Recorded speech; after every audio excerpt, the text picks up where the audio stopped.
Morning, guys. Little cleanup, little breakfast for my long day of watching football. Not a fan. Anybody's tried this one? This is the marshmallow vibe. I grabbed the wrong one by accident. Um, I know yesterday seemed a little ranty and seemed like I was a little all over the place, but I wasn't.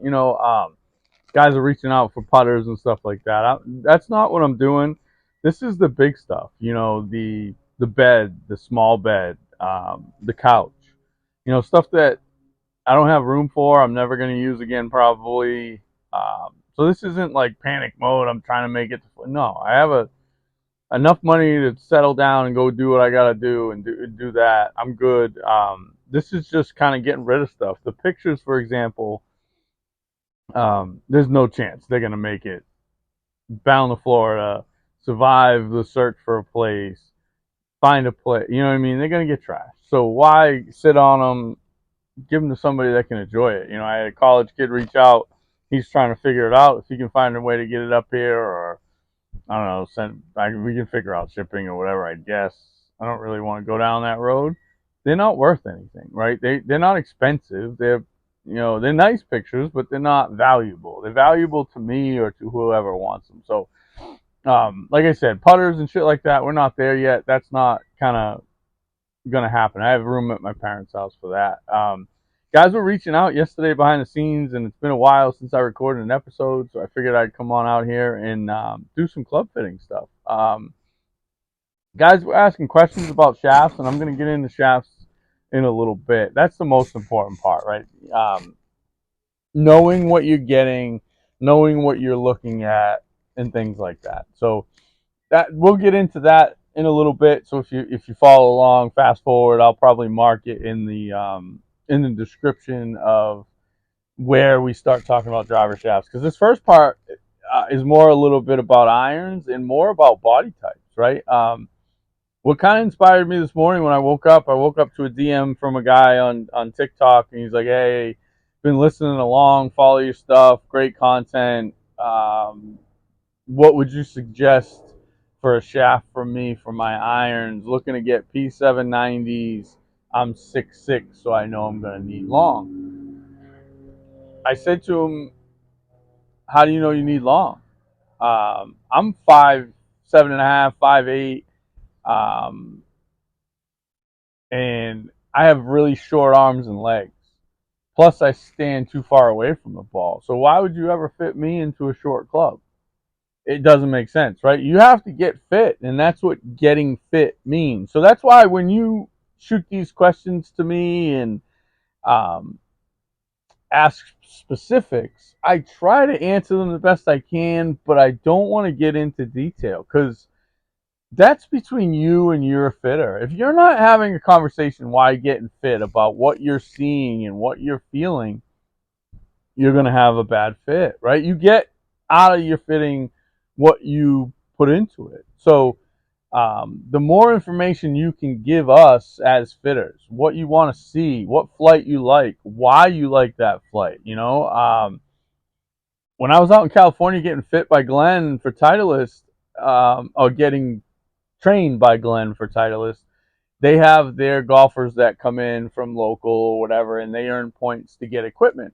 So the guy that he was fitting as a demo was a high spin guy, right? Um, he was fitting them for irons, and not once did he talk about spin. He was probably around 78 to 8,300, which is high, um, but he didn't change, and we didn't know why. We started laughing, and everybody's questioning him, and he's like, "Are you just trying to were you trying to get us to ask a question?"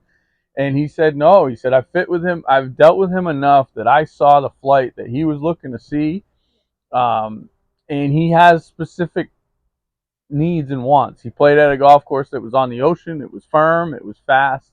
Spin was his friend. He liked to flight balls down and move shots, and he was a good player. So Glenn just kind of let him go. But then the conversation turned to if he didn't know him, right? If he didn't know him, he'd be trying to get his spin down. Now, if that golfer doesn't speak up, he doesn't know. He's going to get a spin down, right? He's going to get it to where it belongs. Now, it might not fit that golfer's eye. It might not fit that golfer's want. Fitting is a gray area, and the better the player, the grayer the area, because what I want and what the player wants could be two different things. So the guy yesterday, and the reason why I'm kind of going on this rant a little bit, he texted me behind the scenes, said, I'm 6'6". I know I need long. And I was like, in my experience of fitting, most tall guys play clubs that are too long for them. And most short guys play clubs that are too short for them. Most short guys have short arms. The relationship between your fingertip and the ground is what matters. You sit next to me at a bar, you think I'm 6'5". People laugh like I have like a 28-inch inseam. I wear my pants a little baggy, so it's probably a little longer than that because I wear if I pull them up a little bit. But you sit down next to me at a bar and I'm normal height.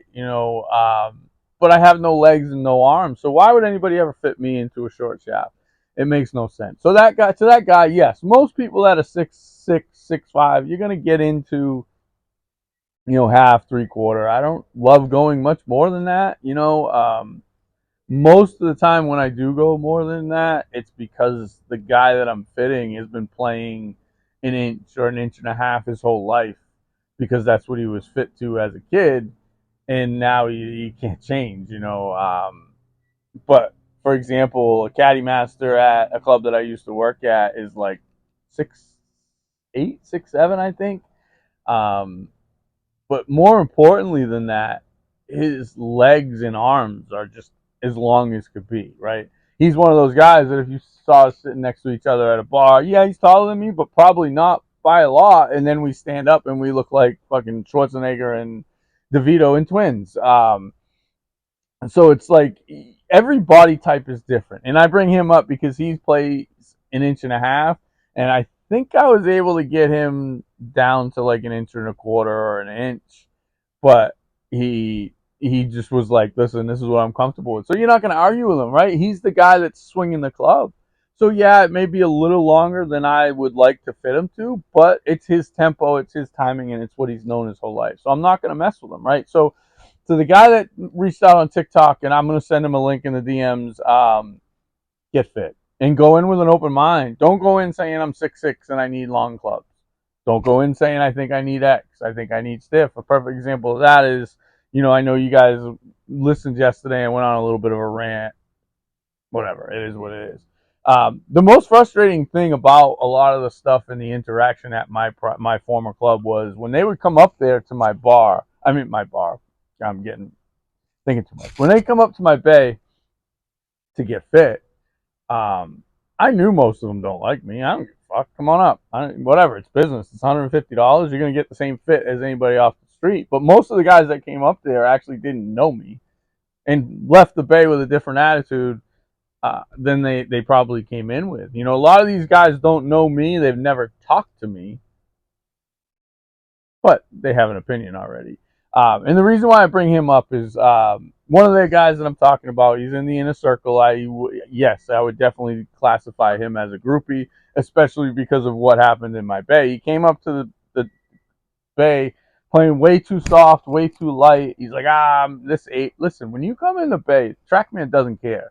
Doesn't care if you're male, female, skinny, fat, old, young. It cares about numbers, right? So I don't care. You go in numbers. He came in playing something really light and regular, and he left maybe even X, but definitely stiffer than what he came in, and stiffer than what he would have expected. But then you're in there and they start trashing the superintendent and going on and making comments about Bob the Builder, and I just sit there and shrug my shoulders because if I said that, it would get around the entire club and it would be a rumor Almeida was talking shit. But I guess it's what happens in the bay stays in the bay. So I wouldn't say anything.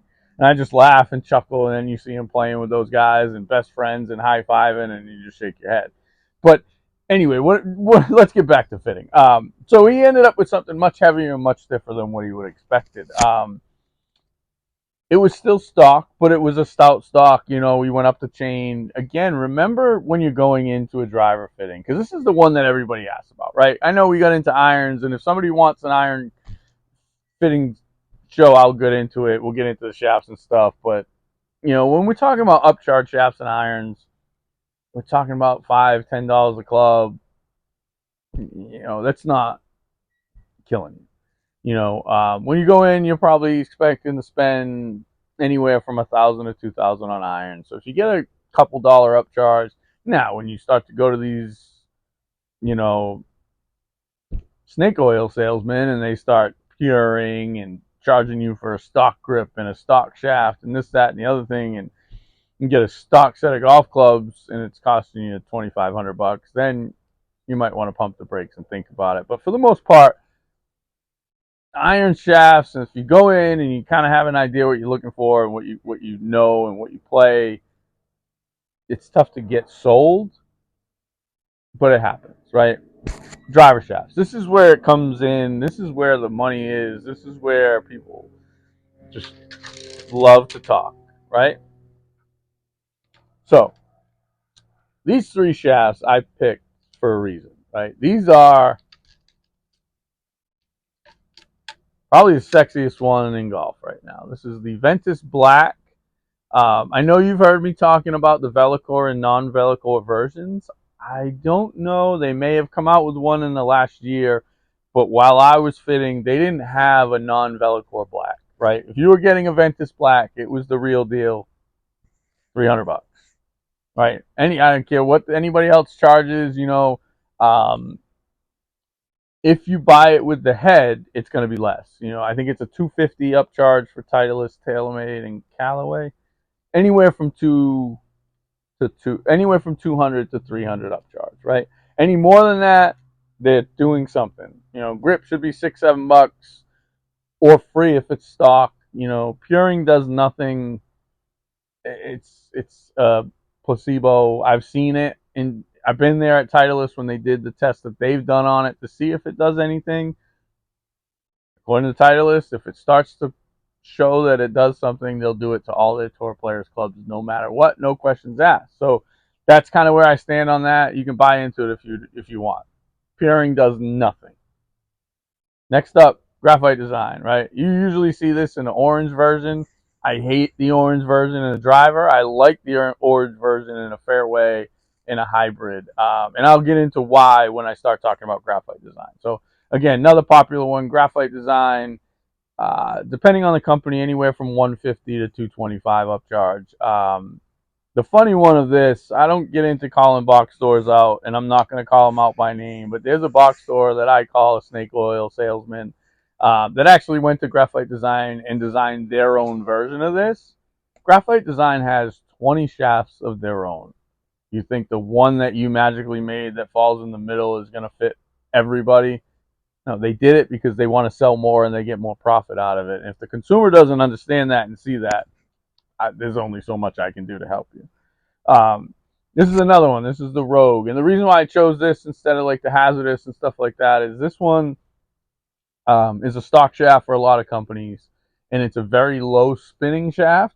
And it kind of performs similarly to both of these. And the reason why I chose these three shafts is because most golfers struggle with spin, right? I'm not that case. You're going to see me playing the Ventus Blue, Jordan Spieth, a lot of us that kind of have cupped hands, Dustin Johnson, David Duval back in the day, Azinger, you know, guys that play with a shut face wear low spin.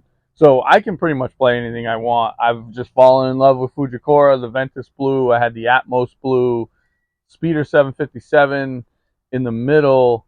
But, you know, this is the one that you're going to see it everywhere. And these three I chose because they're all low spin, right? They're low spin, low launch. If you go online and read about these three shafts, if you didn't have a picture and you didn't have a brand name, you'd probably think they were the same shaft. But once you get into it and you start hitting them, they all feel different, right? This is probably going to be the smoothest of them, going to feel the softest, but play maybe spin a little bit higher than these two just because of that. But you saw Jordan Spieth used to play this exact shaft, and he switched to the Ventus Blue. So as you can tell, this is a little bit lower spin, you know, but it still feels softer. What you're looking for on the blue and the red version is that right there. You want to see the logo of Velocore. Fujikura has actually done a pretty good job the last couple of years with the new Stealth they've made it two-tone for the made-for versions. But the expensive ones are going to have Velocore, and these are going to fit high launch, high spin, high speed guys. You see a ton of tour players playing this shaft for that reason, right? It's probably the number one shaft on tour. Rory plays it. Morikawa, Phil. There's a ton of them. If I start getting into it, I think Scheffler plays it. I'd go forever. But they also have two other versions. They have the blue and the red, right? I play the blue. A little higher is the mid, a little higher launch, a little higher spin, right? I probably could play the red fit wise. It just gets a little boardy in the hands. I like to feel the bottom of the club a little bit more. So as you progress down, the bend point gets up. And when I'm moving my hand, obviously I'm exaggerating it. We're talking. You've seen it bow. You've seen the pictures where the guys at impact and the shaft is bowed. Well, when they talk about bend point, that's where it's bowing, and it's probably the difference of about 3 inches. It's about bending, probably more like this. When it bends here, you're gonna feel it less in the head, right? You're gonna feel more of your hands, and these are the guys that are like very high spin, very steep, or just create a ton of speed and need a stout shaft to keep their spin rates down. This is an awesome shaft. You're seeing it everywhere, but is everybody going to benefit from it? Is it worth the $300 for a guy that swings it 95 miles an hour? No. That's about me now. It's in my bag, but I probably it's upside down this way. I probably would never pay for it, right? But these are the ones that guys all ask about and guys want to hit. My comment to you is any of these are great, right? And we're going to get into what the difference is now. Any of them are great, but don't spend $200 or $250 on a shaft that does nothing different than what a stock shaft could. There's no need. It just frustrates me. And this is a perfect example of the company, right? This Graphite Design, great shaft, Tour AD Iz, very low spin, gonna feel a little more stout than this one, but probably gonna perform and feel more like the blue. It's kind of hard to explain. Again, it's tough for me to explain it, and that just shows you why you need to swing them and hit them. And again, this company, the frustrating thing for this company is they have so many of them, including a couple different versions in the same color. There's a different version of that orange ADDI that I don't like in the driver. That's the ADJ or something like that, or JX, that has that same color that you see a lot of the Asian tour players playing, and people think it's the ADDI, and it's not. It's actually the other one. So this one, great company, gonna be a couple $100. I actually was playing the yellow. It's the MT. It felt almost identical to the Atmos Blue that I was playing. The Atmos Blue I had was 7, which means 74 or 5 grams. And then I switched to the MT, which was 6, which was 64 grams, and it made all the difference. I just happened to be able to get my hands on one. And as soon as I was able to get the lighter, softer version of the Fujikura, that went back in my bag. But again, I love this company. So people hear me trashing that orange shaft, and they think, oh, you hate the Graphite Design. No, I love this company. I had this in every weight and every flex for every brand, because this is a good one, and again, price wise, one step lower than this, right? But completely different feel, different look, different price. But if you go online and read what it says, it's going to say the same thing. And again, the reason why I grabbed this one now, the Rogue, the Aldila Rogue, and you throw the hazardous green, the hazardous blue, all the stock shafts in that mix, very low spin. This one is 40. This is a stock shaft that back when I worked for Titleist and I was fitting all their staff players, a lot of their staff players would show up with that orange shaft and they'd leave with this one. This one's a spin killer at a cheap price. I actually was going to sell this to a buddy, and I probably still will. Eric, I haven't forgotten you, bud. But I quoted him $100, and then when I went online, it was only 35. So I got to reach out to him and drop the price and let him know. Yeah, so this is the white very similar. This is a kind of a made for. This is a little cheaper than the silver. The silver is the one that's $100, but you start to see um, companies kind of just change the paint job, and it's the same shaft basically. You know, and that was a mistake that Cobra made. For those of you that were Cobra fans, back with the F8 or the F9, I think it was the F8, the Atmos, the real Fujikura $250 with everybody else Atmos shaft, blue and black was their stock shaft. And for some reason they painted it black, so everybody thought it was the fake made for, and it wasn't. It was the true Atmos Tour spec. Honestly, if somebody was a good club builder, they should have bought a bunch of Cobras and pulled the tips off. You could have sold that shaft and made a ton of money off it, because it was the real deal. You recognize shaft by color and uniqueness, right? You see it on tour, and everybody says, "Oh, I want to hit that." And then you go online, and these companies say low launch, low spin, but they're all different, right? Tensei white, the amount of white was always much higher spin than Rogue, but if you went online, they claim to be the same. So be careful what you read and be careful what you think about. I did this, and I wanted to show you these because I wanted to show you how different but similar everything is, right? $30, couple $100, $300. You go online with no picture and read the write-ups, and it's going to say about the same. So be careful what you do. I have no problem with spending money on upcharge shafts, and listen, I have a bag full of Circle T putters over there. I can't, judge anybody for doing it. But my thing is, if you're not a guy that's that guy and you're just looking to get fit, start with stock and then see if exotic is better. Don't come out of the gates spending $1,000 on a driver that you saw fly 6 feet because the fitter says it's better. You're gonna feel it. I mean, I chose these three shafts because they are completely different feels. If I put these three shafts and a guy swinging, well, all of these are X. So actually, all of them are 6X. So this is actually perfect. I didn't grab that on purpose, but all of these are 6X. If I put these three shafts in the same good player's hands and have him hit it, they're going to feel completely different, right? The numbers are going to be the same within a couple hundred RPM and a couple degrees of launch. So when I say be careful about what you buy, I'm never talking somebody out of buying an upcharge. I used to drive a Range Rover. I have fucking Circle T putters. Trust me, I get it. But make sure it functions. Make sure it works. These guys calling me up, hey, do you have this and this, that? Asking for shafts, and I'm like kind of shaking my head, and I'm like, that doesn't fit you at all. Like, well, I've played with you, I've seen your flight. Sure, if you want it, here you go, $200. But so I got into the podcast to try to do this. I actually told you I started the podcast 6 months ago, or whatever, and it's true.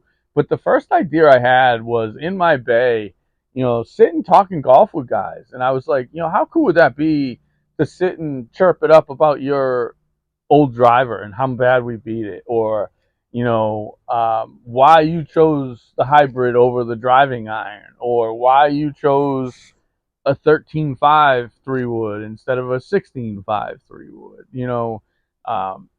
Were you open to yourself? Were you honest?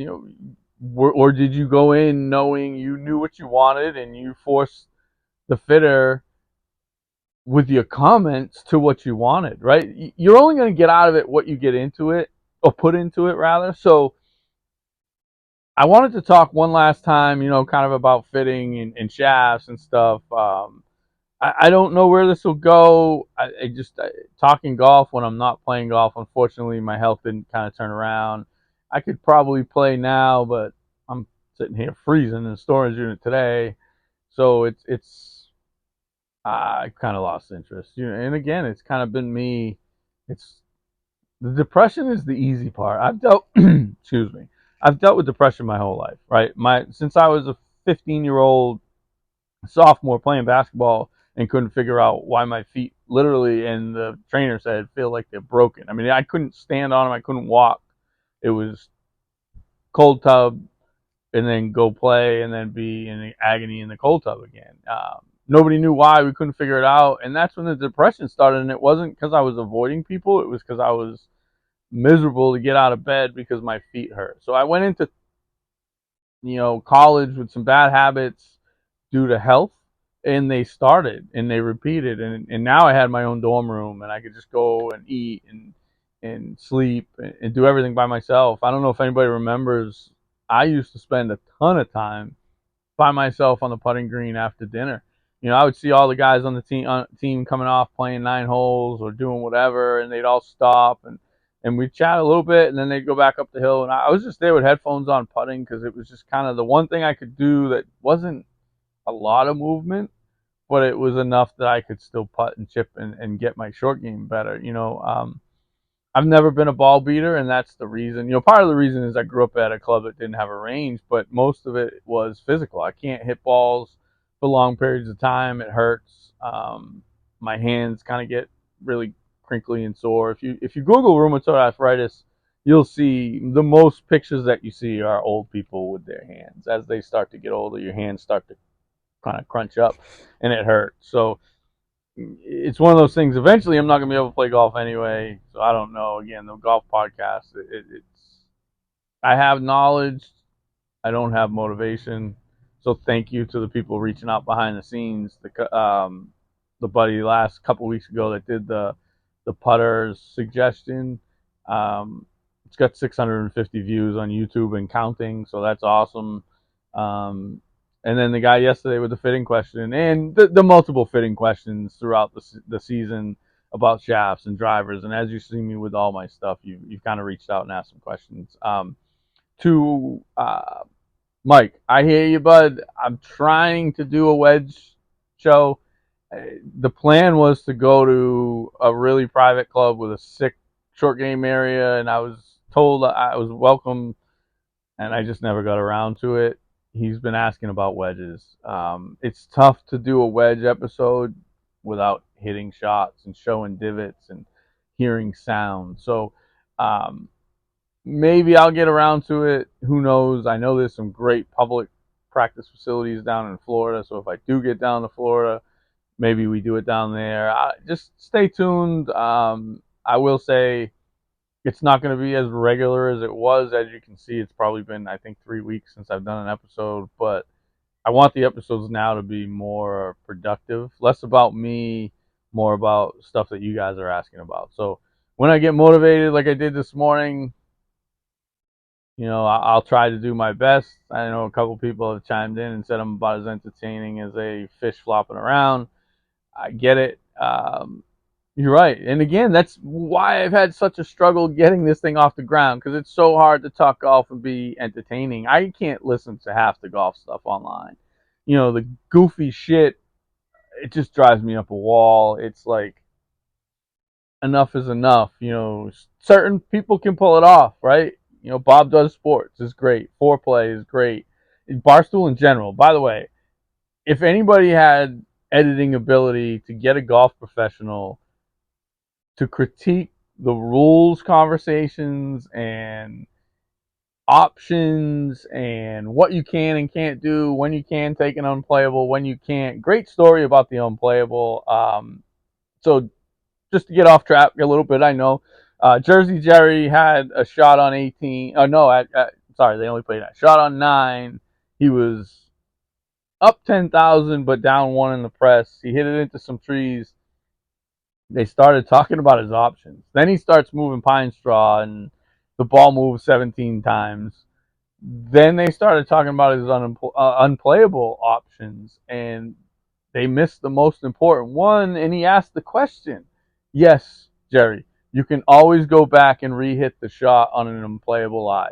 No matter what, you can always re-hit the shot. You can always call your ball unplayable. It happened at Hyannisport Club. I don't know if it was my first go around or second go around, so I don't remember if it was 2001 and it was Kevin Carey, or if it was 2010 and it was somebody else. But they mowed and rolled 18 twice. They put the pin about 2 feet too far up the hill, and the wind flipped. for the first match in the morning, semifinals, couple guys, holes were won with 8. One guy hit a putt from 6 feet above the hole. He lipped it out. It ran all the way down the hill 30 yards. He called his ball unplayable. He re-hit the putt. He made it. He won the hole. And he went extras and won in extras. So that's knowing the rules. It's not in the spirit of the rule, but it is the rule. You can always deem your ball unplayable and replay the previous shot. So had Jersey Jerry wanted to go back to the tee on 9 against Portnoy, he could have. You know, he ended up punching out. He ended up scraping it around. They both missed 3-footer. It was honestly, it was entertaining. It really was. I kind of laughed more than I've laughed in a while, and I don't really usually get into the goofy, rah corny golf stuff, but that was funny. So anybody looking for an entertaining watch, that is a great watch. But if somebody could edit in, there was so many questions about rules with Dave and the unplayable out of the bunker, and whether the bunker was underwater, and casual water relief. It was one hole, and it went like 10 minutes of just nonstop comedy of errors. Frankie's trying to read it on his phone. I don't know if he had the decisions book. Again, if anybody's ever looking for a ruling, don't go with the rule book. Doesn't matter. You're never going to figure it out. You need the decisions book. If player A's ball does X, if player's B ball does Y, boom. The other thing about all of them, they were playing match play. So none of it would have been a stroke penalty. It would have been a loss of hole. Automatic. Once Jersey Jerry started playing around in the pine straw and his ball moved, he lost the hole. So, again, the great video for the entire 9 holes, but watching him shitting his pants thinking he just lost the press and lost the 10,000 that he won, and then the rules stuff, and then the casual water, and then they both missed some makeable putt. It just was funny. It was a great learning opportunity for a lot of new golfers and a lot of guys that don't know the rules. So again, guys, if you have suggestions, thing you want, it motivates us. I don't like talking golf, but when somebody chimes in and I'm 6'6", I know I need long clubs and probably extra stiff that's never been fit. All right, it motivates me to kind of come out here and say, guys, your fitter is your fitter for a reason. You're paying him $150 or whatever you're paying him for the hour to fit you because you trust him. But at the same time, don't be afraid to say, hey, this feels a little different. I kind of like the way the other one felt, because most of the time the numbers are going to be close enough where you're not a tour player. You're talking about green and red apples. They're the same. It's just a little different. So trust yourself as much as you trust your fitter. Don't get bullied into buying something that you don't need.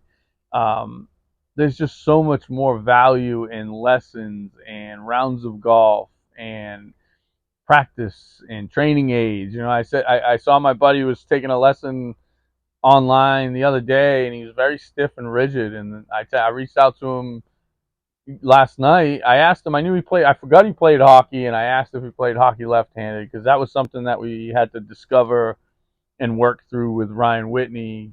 Playing golf right-handed and hockey left-handed, you're using the opposite hand. So I reached out to him and asked if he did, and he said no, because it would have explained something. And then I told him to buy the training aid, the whip. I have a cheap version of it from Amazon. It's $30, and it's the best training aid I've ever bought. I use it all the time. You see it with videos, So there's things that are going on behind the scenes that kind of spark my fire, right? And I'll reach out to people and I'll tell you what to do and what not to do, and but it's not kind of what I want to do for a career. It's kind of becoming a hobby again. It's kind of becoming fun. And this is what I thought the podcast would have done 6 months ago when I had unemployment and a whole summer to play golf, and it just didn't happen. It sucks. It happens. Life happens. I mean, obviously, probably some of it's partly me, right? But again, I'm the first to admit, I forget to take my meds in the morning. I feel like shit, and then I'll take them later on because I'm sore. And I'm not talking about the crazy pills. I'm talking about the the prednisone. Again, the crazy stuff and the depression, it's it's attached to my physical health, you know. And I told you guys back in March when I started doing this, or April when I started doing this, the fall's the worst.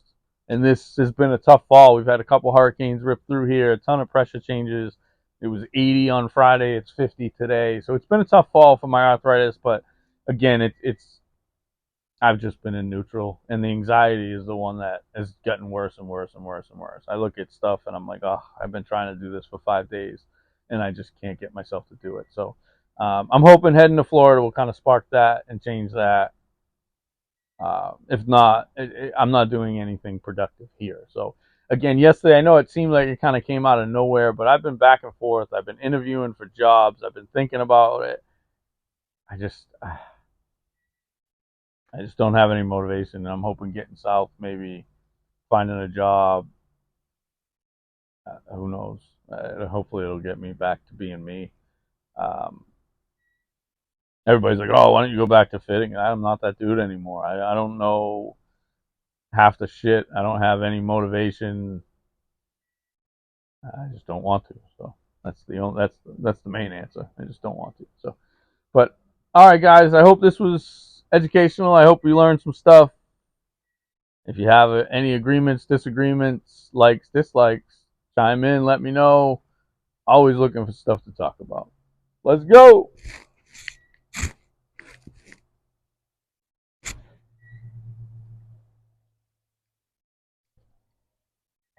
I look like the fucking Joker.